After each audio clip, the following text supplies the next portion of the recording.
So, gagataan ko muna yung niluto ko na ulam. So, dahil Sabado ngayon, at wala akong pasok, ay wala na tayong ibang gagawin kundi ay tumulong sa trabaho. So, nagsaing muna ako dito, tsaka may niluto ako dito na ulam namin, pananghalian, dahil tapos na kami nag-agahan. So, pagkatapos nito ay pupunta na ako doon sa pinagtatrabahoan namin ng uling dahil nandoon na sila. So, kahit na umuulan, tapos malakas yung hangin, patuloy pa rin sa pagtatrabaho kasi kung hihintayin namin na tumigil yung ulan, baka lalo lang kami magutom. Oo. Mga ilang araw na kasi na lagi na lang umuulan, kaya wala na talaga kami ibang magawa kundi ay magtrabaho na lang kahit na umuulan. Pero don't worry guys, kasi kapag mabasa kami ng ulan ay naliligo naman kami sa tabang na tubig. So ayan, malakas pa rin yung ulan ngayon. So pupuntahan na natin sila doon at yayain na kakain na ng tanghalian. So let's go. So, ayan kung makikita nyo, grabe malakas yung ulan. Tapos, yung Papa Edgar namin, si Lester, si Idsel, at saka si Mark, ay nandoon sa inuulingan namin. Patuloy lang po sila sa ginagawa nila kahit na umuulan. So, puntahan natin sila doon at naka-raincoat ako. Tingnan nyo. Kasi din na pwede dahil meron ka ng iba. Diyan sa labanda, ayan.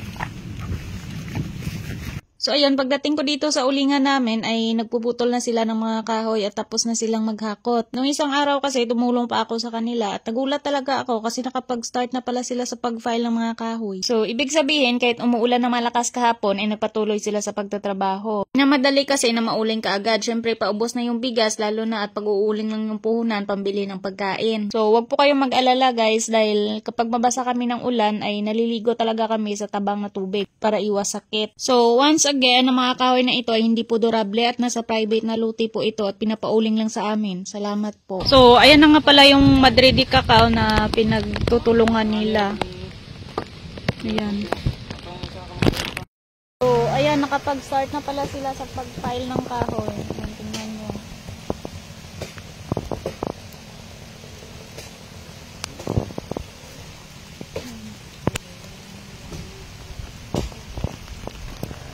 So ayan, sobrang basang-basa na sila sa ulan at patuloy pa rin sila sa kanilang ginagawa. Kaya niyaya ko muna silang umuwi para kumain ng tanghalian. Kapagluto na nga ako ng pang-ulam namin, kaya lang kulang sa gata. So nagdala na lang ako at kagad naman akong umuwi para lagyan ng panggata ang ulam namin.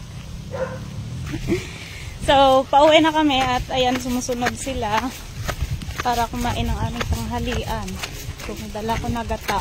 Kasi yung ulam na niluto ko, lagyan ko ng gata. Bang.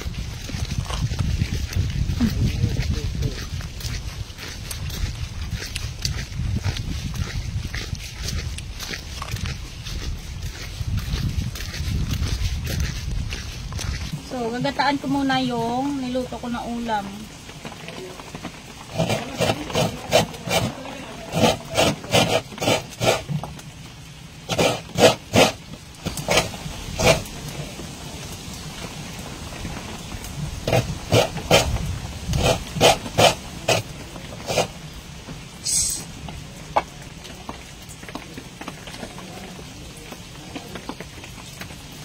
So, ito yung ulam namin pananghalian.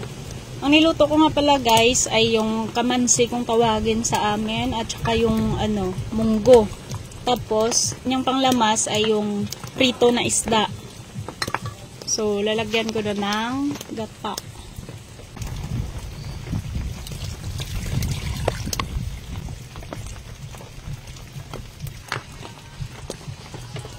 Ayan. At ayan, na-ready ko na yung pagkain namin sa mesa para makakain na kaming lahat. So, tara, kain po. So, ayun, pagkatapos namin kumain at nakapagpahinga na, babalik na sana kami sa trabaho, kaya lang biglang lumakas ang ulan at hangin. Kaya, hindi na lang muna kami bumalik doon.